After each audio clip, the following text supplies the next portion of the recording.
Welcome back. जैसा कि ratio and proportion का ये थर्ड पार्ट है, इससे पहले के दो पार्ट में हम लोगों ने देखा कि रेशियो क्या होता है, रेशियो कितने तरह का होता है और उससे रिलेटेड जितना भी सम्स था 5.1 में उस सम्स को हम लोगों ने किया।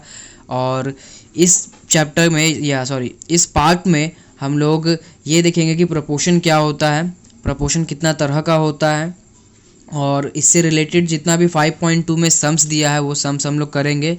सो स्टार्ट करते हैं।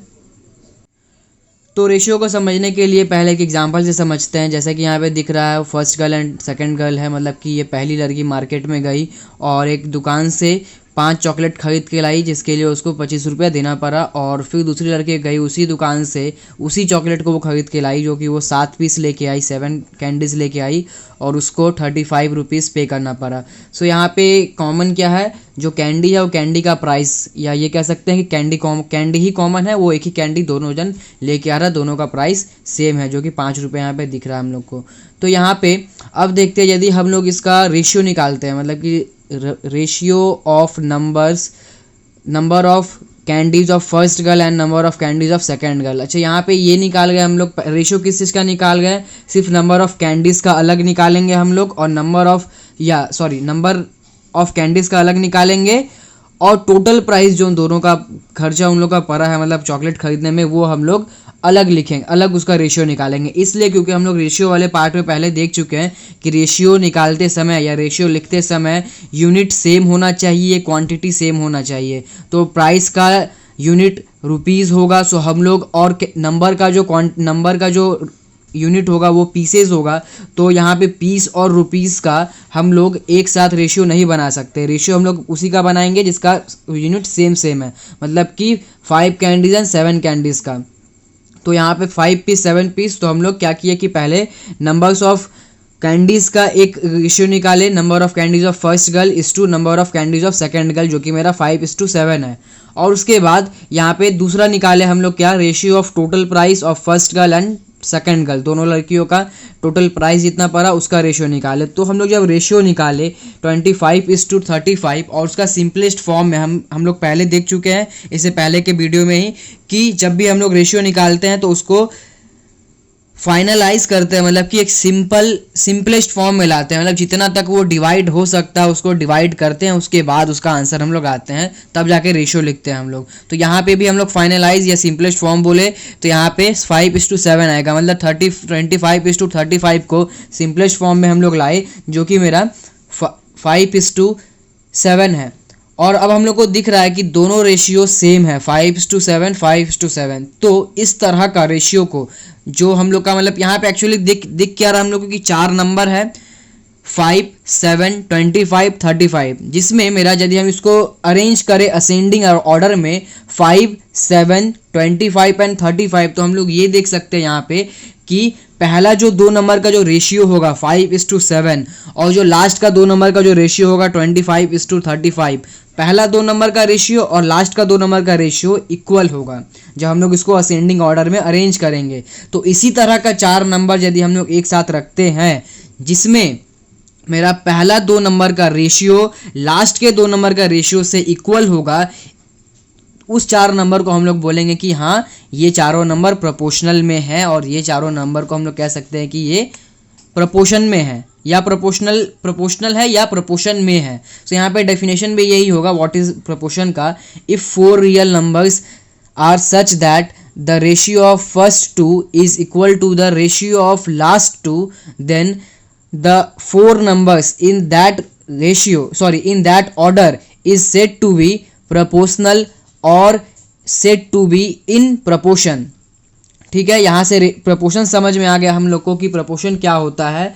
अब देखते हैं कि एग्जाम्पल से, if 4 real numbers A, B, C and D are in proportion, मतलब मान लेते हैं कि यदि मेरा 4 नंबर है, रियल नंबर है A, B, C, D, वो मेरा प्रोपोर्शन में है, then we write A:B proportion C:D, मतलब यदि ये 4 नंबर प्रोपोर्शन में रहेगा तो हम लोग उसको प्रोपोर्शन में कैसे लिखेंगे, इस तरह से लिखेंगे A:B proportionality C:D, where A and D are called extreme terms, जहाँ पे A और D को हम लोग एक नाम से जानते हैं, उसका टर्म का नाम दिया गया है, उसको बोलते हैं extreme term. And B and C are called middle terms. B और सी जो है बीच में, वो बीच में दिख रहा है, बीच में, इसलिए उसका नाम भी मिडिल टर्म्स ही रखा गया है।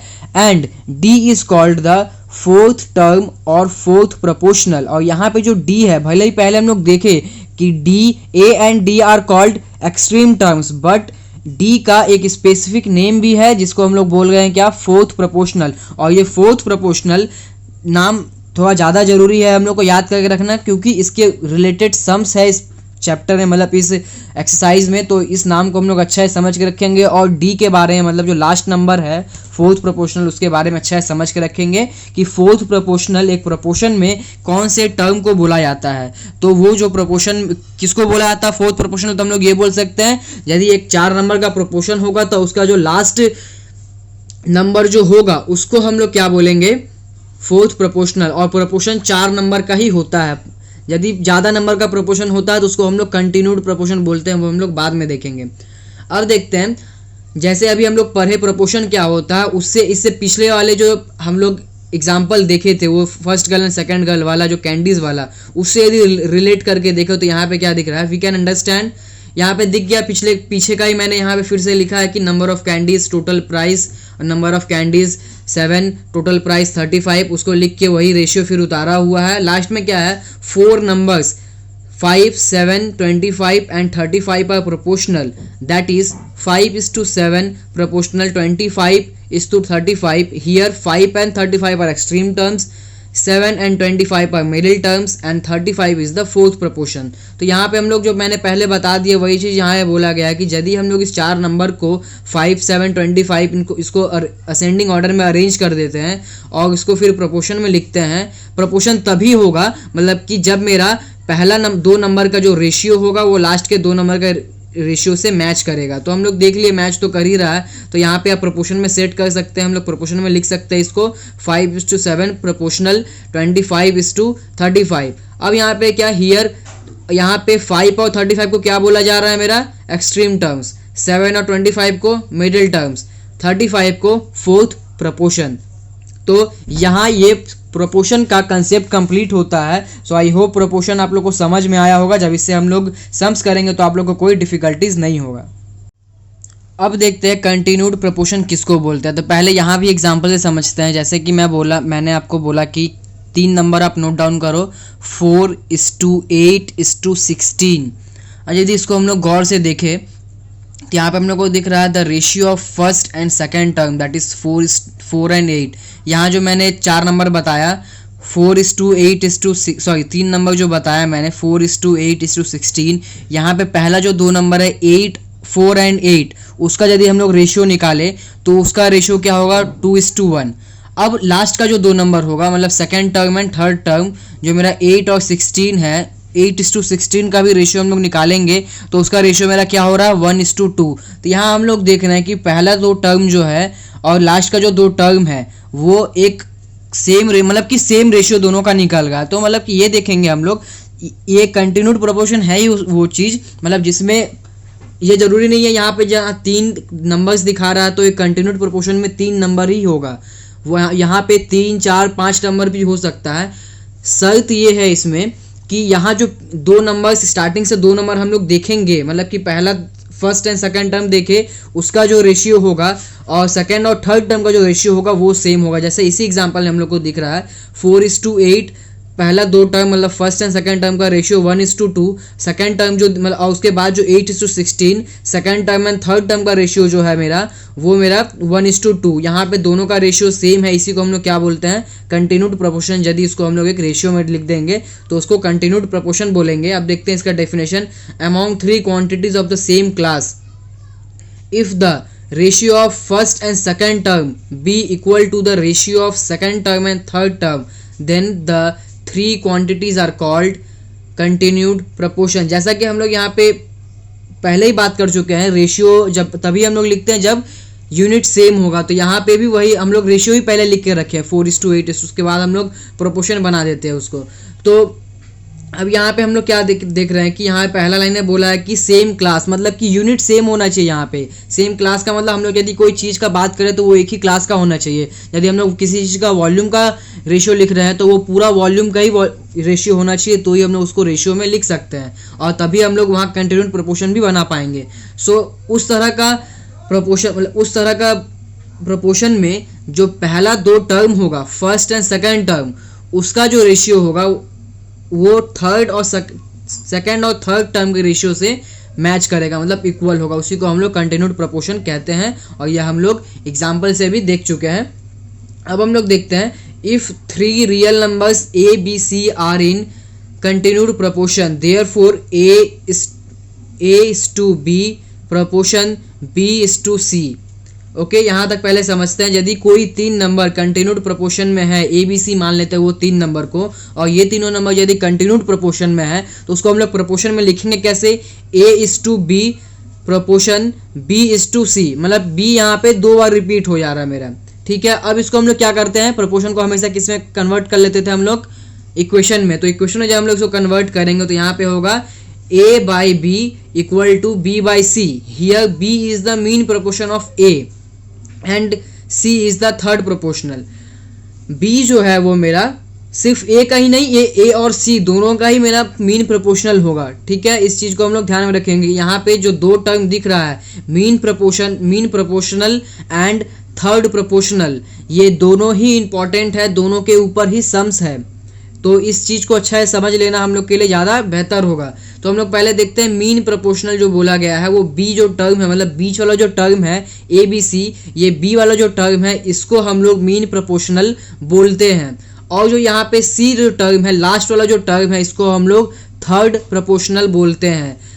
इस चीज़ को अच्छा है समझ लीजिए आप लोग, बाकायदा इसके ऊपर सम्स आता है और जो मैंने बताया इसे जाता है, इसमें कोई भी ज़्यादा बड़ा कोई रॉकेट साइंस नहीं है, कोई ज़्यादा हार्ड चीज़ नहीं है। बस इतना ही यहाँ समझना है कि ये जो कंटिन्यूड प्रोपोर्शन में 3 टर्म रहता है, 3 टर्म होगा, वो 3 टर्म में पहला वाला का कोई काम नहीं है यहाँ पे, मतलब हम लोग इससे जानना नहीं है, कोई सम्स नहीं आने वाला है।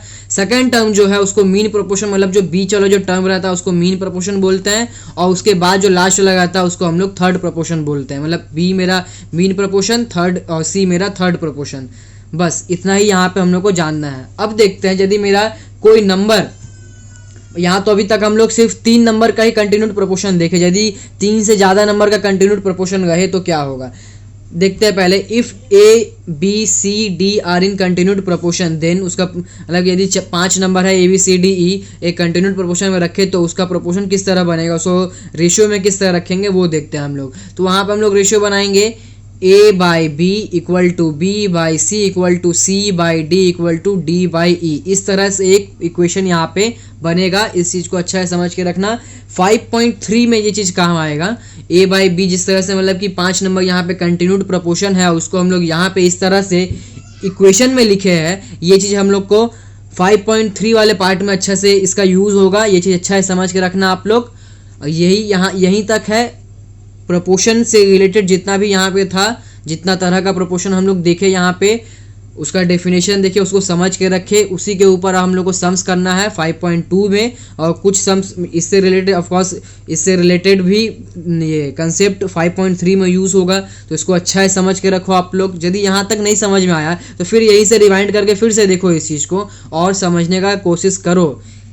ये मैथ्स है, थोड़ा सा समझने में समय लगेगा। एक बार यदि समझ गए तो समझ लो आपके बल्ले बल्ले है। तो सम से स्टार्ट करते हैं 5.2 का। तो पहला सम देखते हैं, let us find the value of x for the following proportions. तो यहाँ पे एक प्रोपोर्शन दिया हुआ, इसमें एक प्रोपोर्शन की जगह पे x दिया हुआ, मतलब एक नंबर के बदले x दिया हुआ। तो वहाँ से हम लोग कैसे वैल्यू निकालेंगे ये देखते हैं। तो पहले यहाँ लिखेंगे इफ़ दिस मतलब कि 10, 35, x and 42 are in proportion. So अभी हम लोग देख चुके हैं प्रोपोर्शन, यदि प्रोपोर्शन रहेगा तो इस तरह का एक इक्वेशन ये फॉलो करता है प्रोपोर्शन रहने से। तो यहाँ से ये इक्वेशन यहाँ बनाएंगे, उसके बाद यहाँ से ये क्रॉस मल्टीप्लाई करेंगे, और क्रॉस मल्टीप्लाई करने के बाद यहाँ से कुछ इस तरह हो जाएगा। इसको इससे मल्टीप्लाई किए इस तरफ रखे, इसको इससे मल्टीप्लाई करके इस तरफ। एक्स का वैल्यू निकालना है इसलिए एक्स एक तरफ रखे, बाकी इसको 35 को नीचे कर दिया। उसके बाद इसको इससे काटे 7 के टेबल से 5 टाइम में, इसको 6 टाइम में, और ये जो 5 आया उसको इस 10 से काट के यहाँ पे 2 बचा, तो इसको इससे मल्टीप्लाई करके 12 आया। तो यहाँ पे कैलकुलेशन ज़रूरी नहीं है, जो जिस तरह से मैंने काटा उसी तरह से आप लोग काटो, आप लोग को जिस तरह से सुविधा होता है, जिस तरह से कंफर्टेबल होता है उस तरह से आप लोग काट सकते हो कोई भी टेबल से। तो सेकंड सम देखते हैं। सेकंड सम है x:50 प्रोपोर्शनल 3:2। तो यहाँ पे भी x का वैल्यू निकालने के लिए बोला गया। तो x का वैल्यू निकालने के लिए सबसे पहले क्या यहाँ लिखे कि if x 50 3 and 2 are in proportion, therefore यदि ये सब प्रपोर्शन में होगा तो ये जो नंबर्स है वो इस इक्वेशन को फॉलो करेगा। ये हम लोग देख चुके हैं, अभी मैं फिर बता रहा हूँ, ये इक्वेशन को ये फॉलो करेगा। उसके बाद यहाँ पे क्रॉस मल्टीप्लाई किए, यहाँ भी क्रॉस मल्टीप्लाई किए, फिर यहाँ x का वैल्यू निकालना है तो यहाँ पे इस 2 को नीचे कर दिए। उसके बाद यहाँ फर्दर कैलकुलेशन किए, जैसे काटना है वैसे काट के इसको इससे मल्टीप्लाई किए, तो यहाँ पे आ गया x = 75 और ये होगा हम लोग का आंसर। अब देखते हैं 2 नंबर। तो 2 नंबर का क्वेश्चन है, late us find the fourth proportional of the followings. तो यहाँ से हम लोग पहले सम्स उतारे, 1/3, 1/3, 1/4 और 1/5। तो यहाँ पहले लिखे let the fourth proportional be x। हम लोग देख चुके हैं फोर्थ प्रोपोर्शनल किसको बोलते हैं। यहाँ पे फोर्थ प्रोपोर्शनल हम लोग क्या किए, x को लेट कर दिए। फोर्थ प्रोपोर्शनल का पोजीशन क्या होता है, ये लास्ट वाला। तो ये लास्ट वाला यहाँ पे इस तरह से, यदि ये सब प्रोपोर्शन में होगा तो इस तरह से प्रोपोर्शन को फॉलो करेगा, और ये सब प्रोपोर्शन में है तो ये इक्वेशन को भी फॉलो करेगा। सो हम लोग इस इक्वेशन में ले लिए इस प्रोपोर्शन को। उसके बाद जब इसको कैलकुलेट किए तो ये 4 यहाँ ऊपर आ गया और ये 3 यहाँ नीचे चला गया। ओके, ये कैसे हुआ मैं यहाँ करके दिखाता हूँ। 1/3/1/4 इसको हम लोग इस तरह से चेंज कर सकते हैं। यहाँ पे ये ऐसे किए, जब इसको डिवाइड से ये मल्टीप्लाई में चेंज करेंगे तो ये 4 ऊपर आ जाएगा, और ये 4 जब इससे मल्टीप्लाई होगा तो 4/3 हो जाएगा। तो ये मैं उन लोग के लिए बता दिया हूँ जो यहाँ पे नहीं समझ पाए, यहाँ से मैंने शॉर्टकट लिया। तो जो यहाँ पे नहीं समझ पाए मैं उन लोगों के लिए बताया हूँ। यदि आप लोग ये अच्छा समझ जाओगे, ये अच्छा से कर पाओगे तो यहाँ पर आप लोग शॉर्टकट ले सकते हो। सो उसी तरह से यहाँ पे भी मैंने इसको 1/5x किया। यहाँ मेरे को x का वैल्यू निकालना था, तो यहाँ पहले हम लोग क्रॉस मल्टीप्लाई किए, जैसे यहाँ करते हुए आ रहे हैं। तो यहाँ पे भी क्रॉस मल्टीप्लाई किए। क्रॉस मल्टीप्लाई करने के बाद यहाँ मेरे को 5 का वैल्यू निकालना था, तो 5 को यहाँ छोड़ के बाकी जितना नंबर है, x का वैल्यू निकालना था, तो x को यहाँ छोड़ के जितना यहाँ पे नंबर है, मतलब ये 5 और ये 4, इसको ये 3 के नीचे भेज दिए। मतलब कि इस तरह से, मतलब यहाँ पे जो मल्टीप्लाई रहता है वो =2 के इस तरफ में जाके डिवाइड में चला जाता है।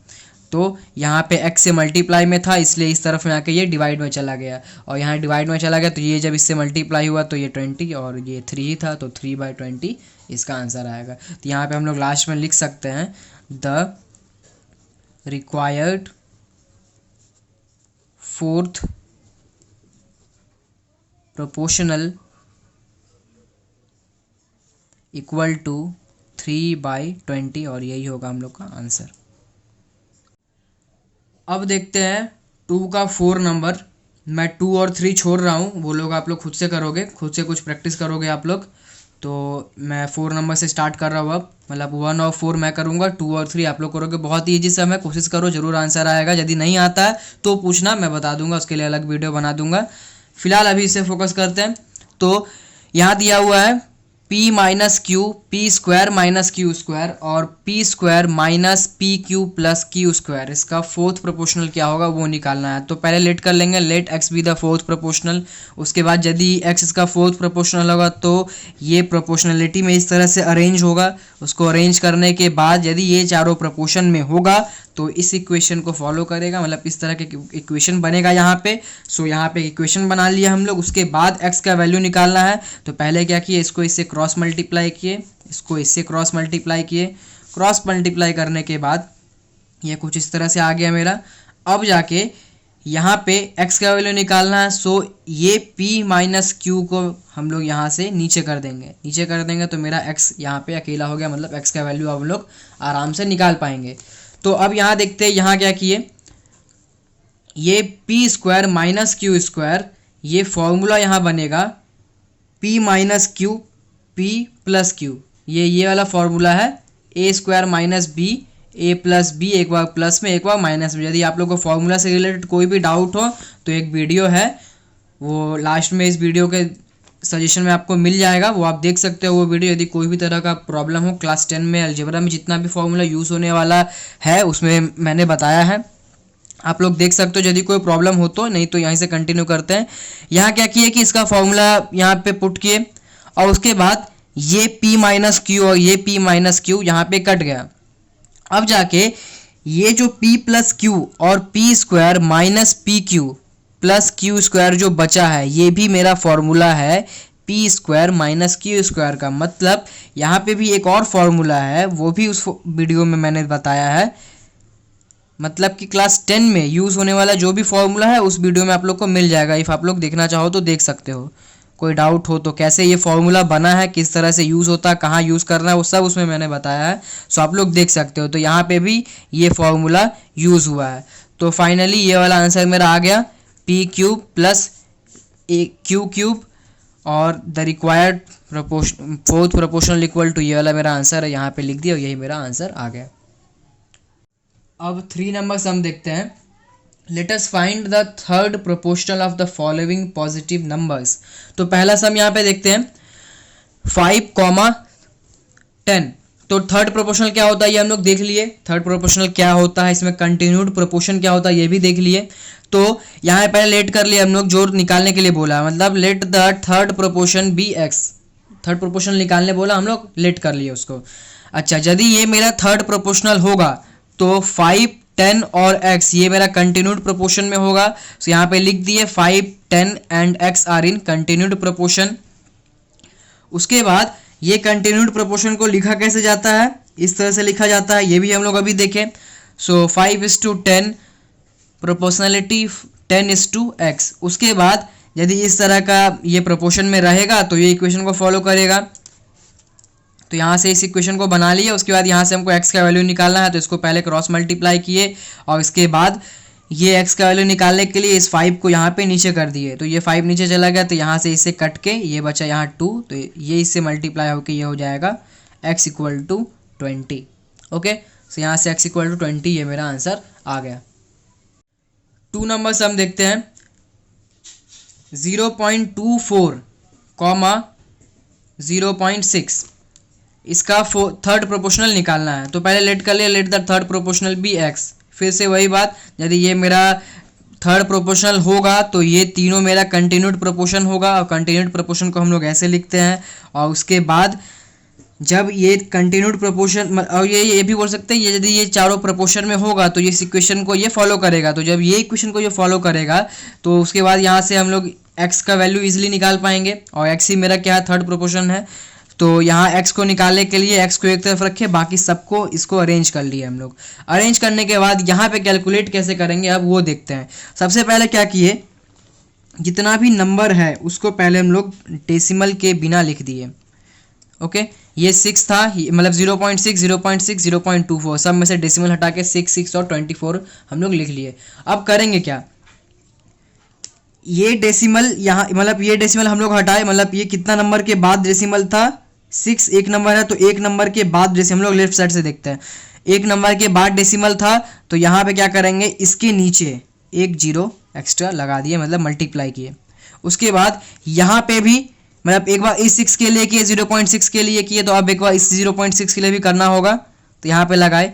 अब ये 0.24 को 24 लिखे, तो यहाँ से देखेंगे लेफ्ट साइड से कि जो डेसिमल है वो मेरा 2 नंबर के बाद है, मतलब 4 और 2 के बाद है। तो इसके लिए हमको 2 0 मल्टीप्लाई करना होगा, लेकिन उसके रेसिप्रोकल है, मतलब इसके ऊपर में, अपोजिट साइड में। तो ये डिनोमिनेटर में था, तो यहाँ पे हम लोग न्यूमरेटर में 100 मल्टीप्लाई करेंगे। तो अब देखेंगे ये मेरा बैलेंस हो गया, मतलब डेसिमल हटाने के बाद जब हम लोग 10, मतलब ऊपर 100 और यहाँ नीचे, मतलब जितना 0 था, जितना नंबर के बाद डेसिमल है उतना नंबर के बाद हम लोग, सॉरी उतना 0 से मल्टीप्लाई कर दिए हम लोग। तो ये एक्सप्रेशन मेरा बैलेंस हो गया। अब हम लोग क्या कर सकते हैं, ये वाला मेरा पूरा कट जाएगा। कटने के बाद यहाँ से कैलकुलेट करेंगे, ये और ये मेरा कट के यहाँ से 4 आ गया, और ये कट के यहाँ पे 2 और ये 3। सो यहाँ से मेरे को x का वैल्यू पता चला 3/2 और ये होगा 1.5। ठीक है, ये आप लोग डिवाइड करके देख लेना, ये 1.5 ही होगा। सो यहाँ पे 1.5 मेरे को पता चल गया, ये मेरा आंसर होगा। तो यहाँ लिखेंगे the required third proportional be 1.5 और ये होगा हम लोग का आंसर। ओके, अब देखते हैं 4 नंबर सम। मैं 3 नंबर सम छोड़ रहा हूँ, वो आप लोगों को खुद से करना है। ठीक है, तो 4 नंबर सम से स्टार्ट करते हैं। x माइनस वाई का होल स्क्वायर और x square minus Y square का होल स्क्वायर। तो पहले यहाँ पे मतलब इन दोनों का क्या बोला है कि थर्ड प्रोपोर्शनल निकालना है। तो let the third proportional be a इसलिए लेट किया क्योंकि मतलब x यहाँ पे इसलिए लेट नहीं किए क्योंकि x और y मेरा सम्स में पहले से है। तो हम लोग ये चीज़ ध्यान रखेंगे कि जब भी कोई भी सम में x या y मतलब जो वेरिएबल दिया रहेगा या मतलब a b यहाँ दिया रहता तो हम लोग a को लेट नहीं कर सकते थे। मतलब जो दिया रहेगा वेरिएबल में वो लेट नहीं करना, उसके अलावा हम लोग कुछ भी लेट कर सकते हैं। तो यहाँ पे मैंने क्या लेट किया, a, let the third proportional be a। और उसके बाद ये तीनों, यदि ये मेरा थर्ड प्रोपोर्शन होगा तो ये तीनों मेरा क्या होगा, कंटिन्यूड प्रोपोर्शन में होगा। जब ये कंटिन्यूड प्रोपोर्शन में होगा तो इस तरह का एक प्रोपोर्शन बनाएगा ये। ठीक है, तो ये जब प्रोपोर्शन बनाएगा तो इस तरह का प्रोपोर्शन बनाएगा और इस तरह का प्रोपोर्शन क्या करता है, इस तरह से एक इक्वेशन को फॉलो करता है। मतलब इस तरह का एक इक्वेशन बनता है इस तरह का प्रोपोर्शन के लिए।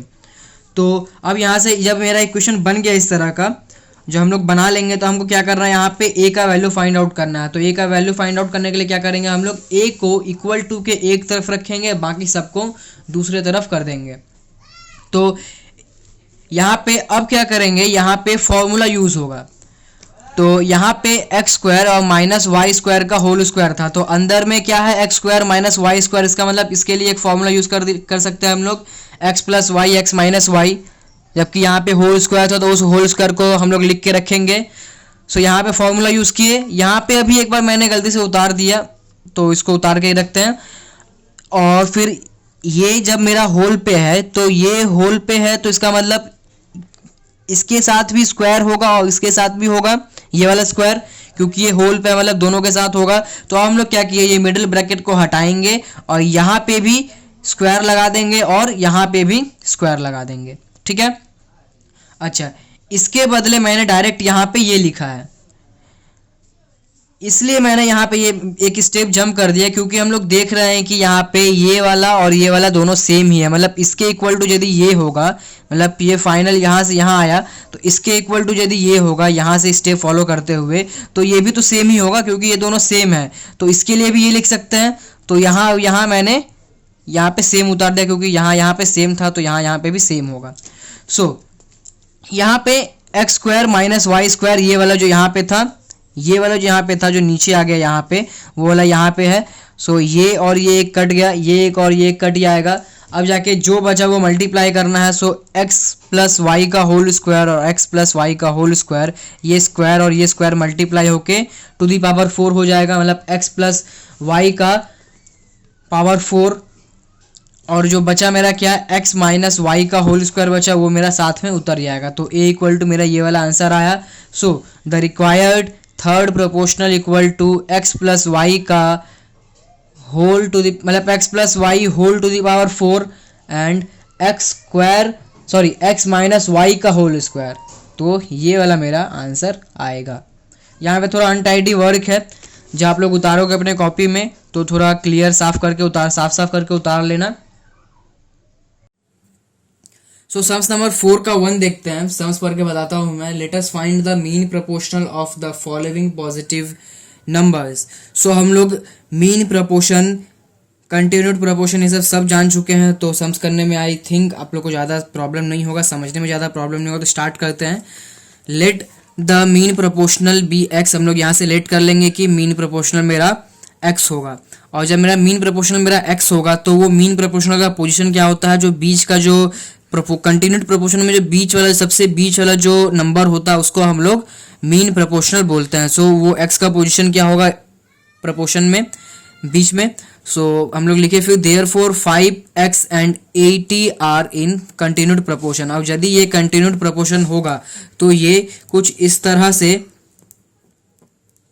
कंटिन्यूड प्रोपोर्शन इस तरह से बनेगा इसका। और जब ये इस तरह का एक प्रोपोर्शन बनाएगा तो इस तरह का इक्वेशन बनेगा इससे।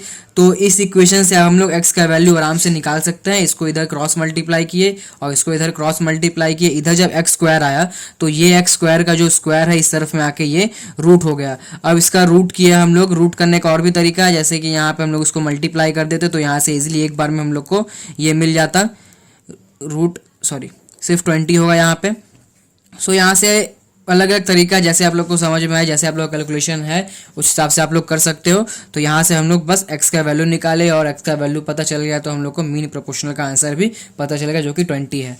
एक और तरीका है जिससे हम लोग ये मीन प्रोपोर्शनल को बहुत ही शॉर्ट तरह से कर सकते हैं। इफ़ यदि ऐसा हुआ कि ये इस तरह का सम MCQ में आता है या ट्रू फॉल्स या फिल इन द ब्लैंक्स में आ जाता है, तो वहाँ पे तो सम्स करना ज़्यादा कंपलसरी नहीं होता है कि हमको सम्स करके दिखाना ही है, बस हमको आंसर लिख के देना है। तो हम लोग ये कर सकते हैं कि डायरेक्ट लिखेंगे mean proportional is equal to 5 into 80 under root.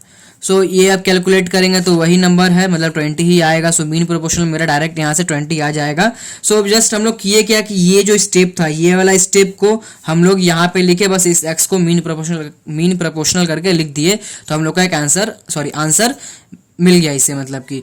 तो ये दूसरा तरीका हो सकता है, इसको शॉर्टकट बोल सकते हैं हम लोग। ये शॉर्ट तरीका हुआ जो हम लोग MCQ वगैरह में यूज़ कर सकते हैं, जिससे हम लोग का टाइम बचेगा। तो हम लोग सीधे 4 नंबर की तरफ बढ़ते हैं। मैं 2 और 3 नहीं कर रहा हूँ, 2 और 3 आप लोग को ही करना है।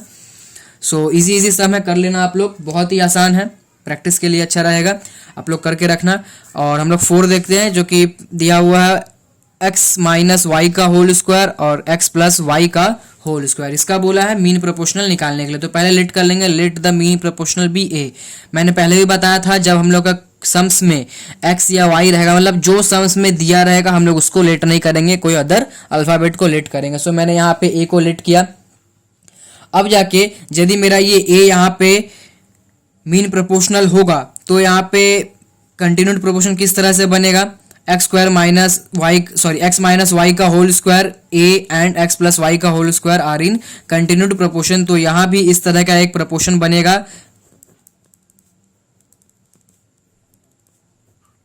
और जब ये मेरा प्रोपोर्शन इस तरह से बनाएगा तो हम लोग यहाँ पे क्या कर सकते हैं, इसको इस तरह से इक्वेशन में पुट करेंगे। और इस तरह से इक्वेशन में पुट करने के बाद क्रॉस मल्टीप्लाई किए। क्रॉस मल्टीप्लाई करने के बाद जस्ट यहाँ पे फॉर्मूला इसलिए यहाँ पुट नहीं करेंगे हम लोग क्योंकि ये मेरा स्क्वायर में है। जैसे हम लोग यहाँ से इसको रूट करेंगे तो ये स्क्वायर मेरा ऑटोमेटिक हट जाएगा, तो अभी हम लोग को मेहनत करके कोई फायदा नहीं मिलेगा। तो हम लोग यहाँ पे क्या किया कि स्क्वायर को छोड़ दिए। ये वाला जब यहाँ पे ये वाला स्क्वायर इस तरफ रूट बन गया इस तरफ आके, तो यहाँ पे ये स्क्वायर यहाँ से हट जाएगा रूट ओवर के साथ। और जब ये स्क्वायर हट जाएगा तो ये हम लोग को दिख रहा है x minus Y X plus Y X square minus Y square का फॉर्मूला है। और यही हम लोग का यहाँ से आंसर होगा। तो यहाँ से हम लोग फिर से यहाँ कर सकते हैं, देयरफॉर यहाँ से शॉर्टकट तरह से देखें तो MP means mean proportional equal to root over रखे। जो नंबर दिया हुआ है तो वो नंबर को क्या किया हम लोग यहाँ पे जस्ट रूट ओवर के अंदर लिख दिए मल्टीप्लाई करके। सो यहाँ पे बीच में मल्टीप्लाई है, जैसे ही मेरा रूट हटेगा तो यहाँ पे मेरा ये बचेगा और ये बचते ही फिर हम जब इसको फॉर्मूला अप्लाई करेंगे तो मेरा यहाँ से ये डायरेक्ट मेरा आंसर आ जाएगा। तो ये मेरा क्या हुआ शॉर्ट तरीका जो हम लोग MCQ में यूज़ कर सकते हैं। क्वेश्चन नंबर 5 देखते हैं। If the two ratios A:B and C:D express mutually opposite relations, let us write what relation will be expressed by their inverse relation। बहुत ही आसान क्वेश्चन है। यदि दो रेशियो दिया हुआ रहेगा A:B एंड C:D और दोनों एक दूसरे से अपोजिट रिलेशन में रहेंगे, दोनों एक दूसरे का अपोजिट रिलेशन मतलब कि दोनों एक दूसरे को अपोजिट रिलेट करके एक्सप्रेस करेगा, अपोजिट करके। तो और उनको हम यदि इन्वर्स कर देते हैं तो वो कौन सा रिलेशन को एक्सप्रेस करेगा ये पूछा है। तो यदि हम किसी भी दो रेशियोज को इन्वर्स कर देते हैं तो वो किस तरह का प्रोपोर्शन बनाएगा, इन्वर्स करने पे इन्वर्स प्रोपोर्शन ही बनाएगा।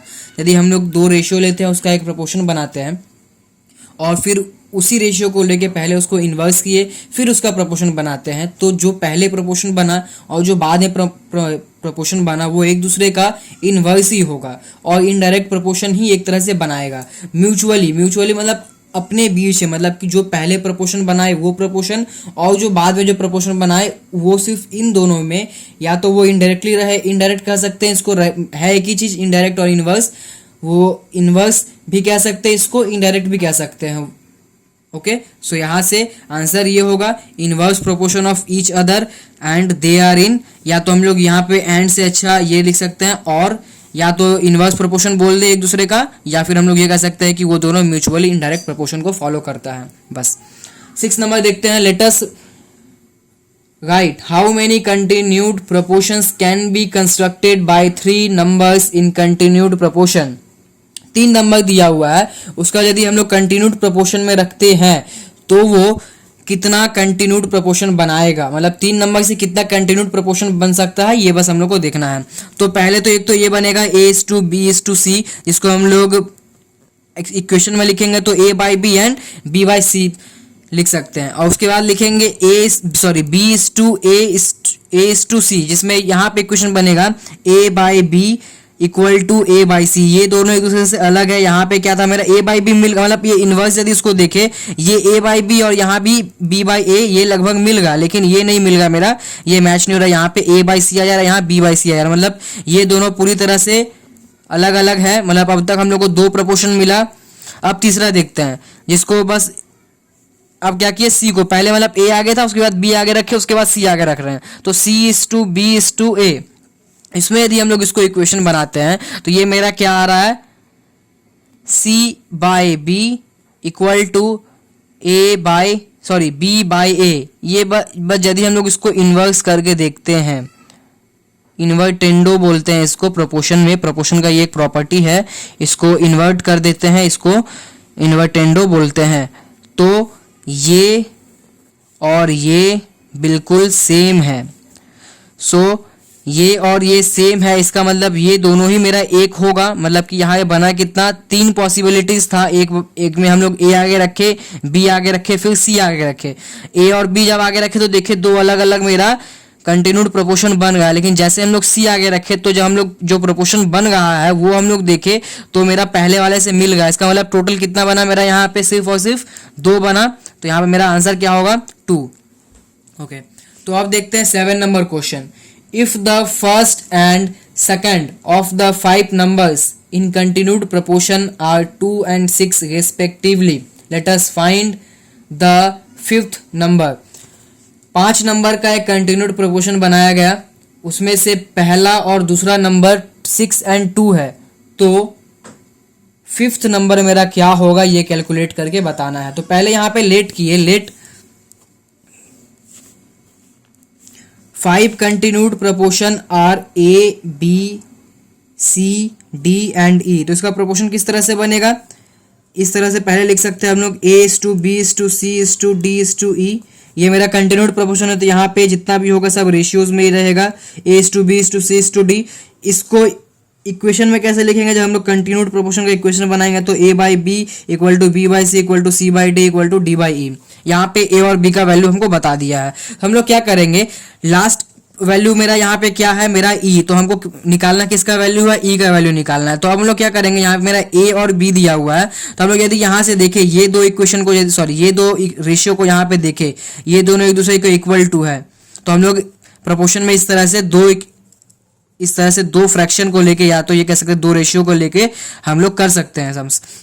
तो यहाँ से यदि इस 2 रेशियो को देखे या इस प्रोपोर्शन को सिर्फ देखे हम लोग, तो यहाँ पे क्या दिख रहा है मेरे को, A और B है, यहाँ से हम लोग C का, A और B का वैल्यू हमको पता है, तो A B का वैल्यू बैठा के हम लोग C का वैल्यू निकाल लेंगे। जैसे मेरा C का पता चलेगा तो यहाँ पुट करके यहाँ से D का निकालेंगे, फिर D का पुट करके फिर E का निकालेंगे। तो वही हम लोग करेंगे। पहले यहाँ पे क्या किए, बस ये दोनों को यहाँ पे लिए A/B = B/C, और इसको जस्ट क्या किए, क्रॉस मल्टीप्लाई करके जहाँ मेरा C का वैल्यू निकालना था तो एक तरफ C रखे, बाकी सबको दूसरे तरफ किए, और दूसरे तरफ करने के बाद ये क्या किए, यहाँ पे b का वैल्यू पुट किए, b स्क्वायर तो 6 इंटू 6/2, इसको कैलकुलेट करके यहाँ से मेरा आंसर आ गया c इक्वल टू 18। ओके, अब सिमिलरली यहाँ पे फिर से क्या किए, इसी तरह से क्या किए, ये दो इक्वेशन को लेंगे, मतलब कि b/c equal to c/d। Okay, ये दो इक्वेशन को यहाँ पे लेंगे और यहाँ पे भी हम लोग इसको क्रॉस मल्टीप्लाई किए तो b/d, यहाँ c स्क्वायर तो c इक्वल टू मेरा हो जाएगा, एक मिनट, यहाँ पे हम लोग को d का वैल्यू निकालना है, नॉट c का। तो जब हम लोग को c का वैल्यू,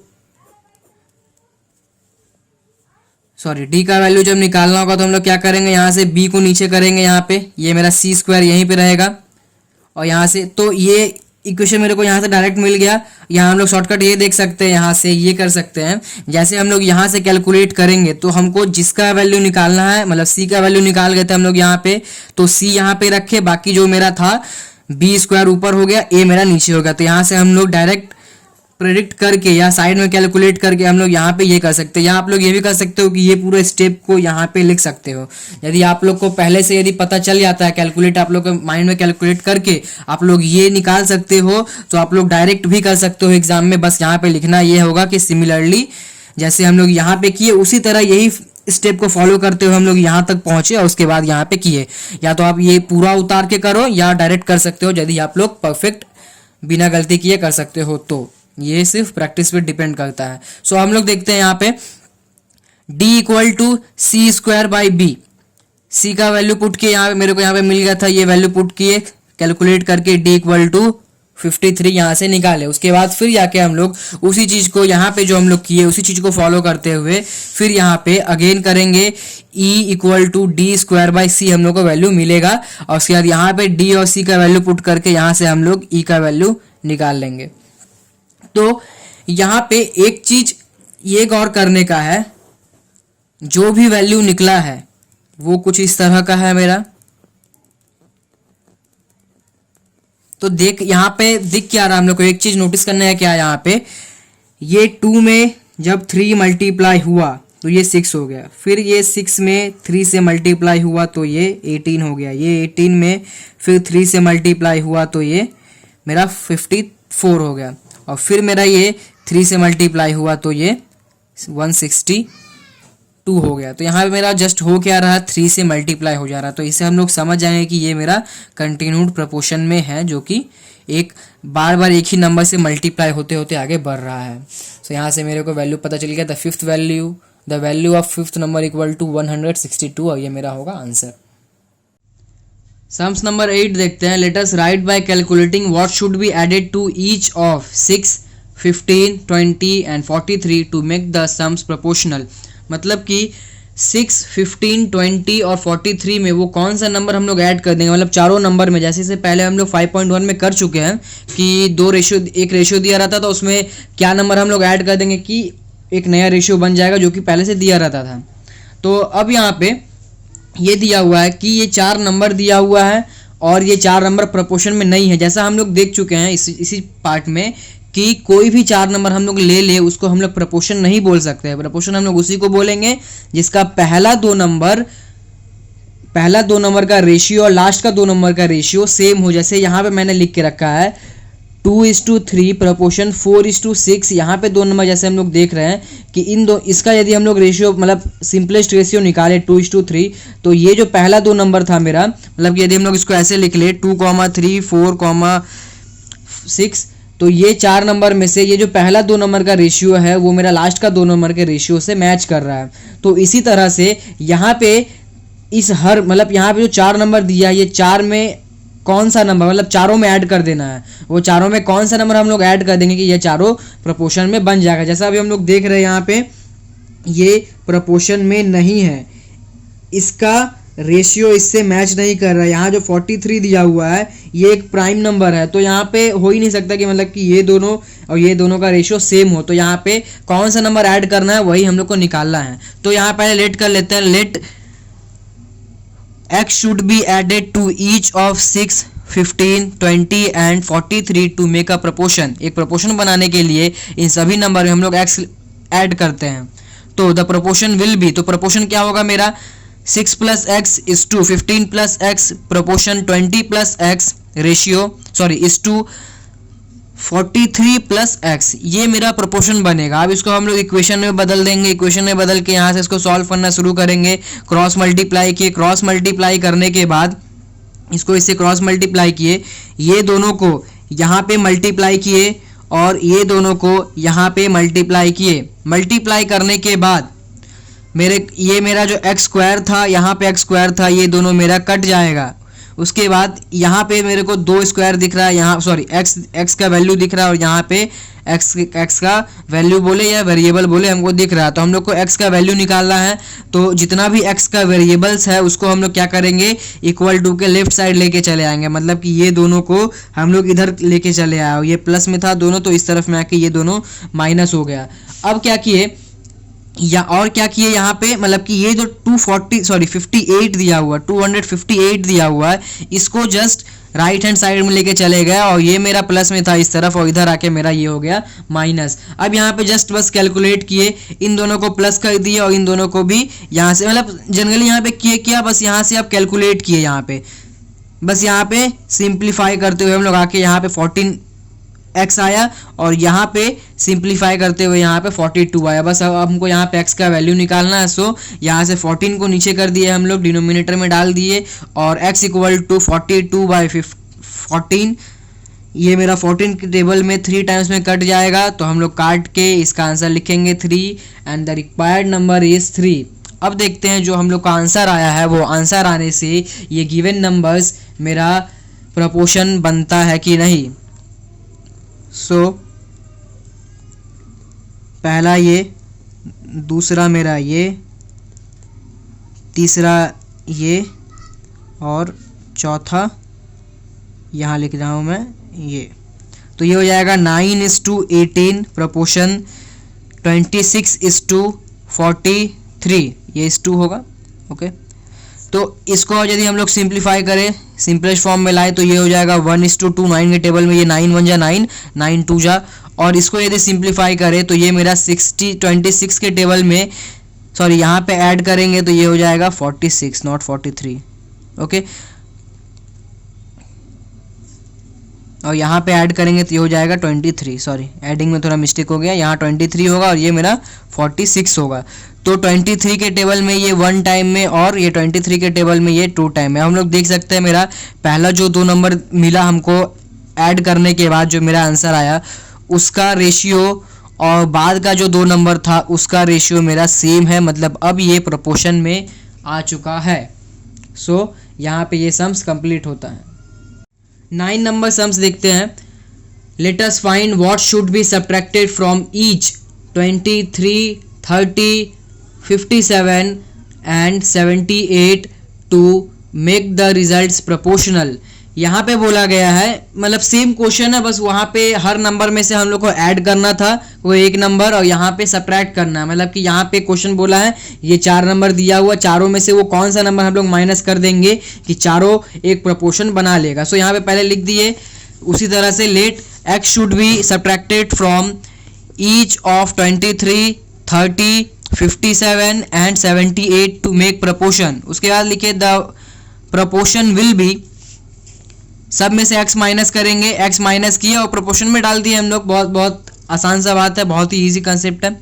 यहाँ पे सब में से x को माइनस किया और प्रोपोर्शन में डाले। प्रोपोर्शन जब मेरा बन गया, अब उसको क्या किया, इक्वेशन बना लिया। उसका इक्वेशन बनाने के बाद फर्दर कैलकुलेशन करना है इसको। इससे हम लोग यहाँ से क्रॉस मल्टीप्लाई करके ये निकाले, यहाँ से इन दोनों को मल्टीप्लाई करके ये निकाले। यहाँ पे मेरा एक्स स्क्वायर था, यहाँ पे भी एक्स स्क्वायर था, तो ये और ये मेरा कट गया। यहाँ पे जितना भी एक्स का वेरिएबल है इसको इस तरफ लेके आ, यहाँ जितना नंबर था उस तरफ लेके गए। मतलब हम जितना भी एक्स का वेरिएबल वाला है उसको इक्वल टू के एक तरफ, बाकी जितना नंबर वाला है उसको दूसरे तरफ रखें। और यहाँ पे फर्दर कैलकुलेशन किए, इसको कैलकुलेट करके यहाँ पे वैल्यू आया मेरा 14x, इसको कैलकुलेट करके यहाँ पे मेरा आया 84। उसके बाद बस मेरे को x का वैल्यू निकालना है। सो हम x को अकेले छोड़ देंगे, बाकी सबको एक तरफ लेके चले आए और यहाँ से इसको काटे तो इसका वैल्यू आ गया मेरा 6।